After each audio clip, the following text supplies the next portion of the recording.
این مابی که جلوی چشم میبینید و میبینید یه کریپره، درسته؟ ولی این کریپر هر کریپری نیست. این کریپر 25 بار تو هاردکور منو کشت. یعنی من 25 با هاردکور شروع کردم، همش از دست این کریپر کشته شدم. ولی این هر کریپری نیست. اون کریپری که منو کشت اسمش جانی بوده. جانی. و بالاخره این جانی رو داخل مپ سوپر فلت پیداش کردم و آوردمش اینجا و یک انتقام سنگ و سنگین بر روی او اجرا بنمایم.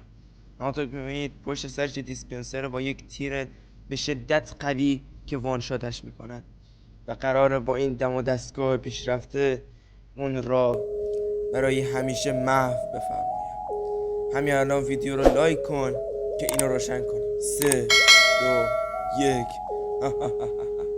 کریپر یا همون جانی کریپر برای همیشه قرار از بین برود.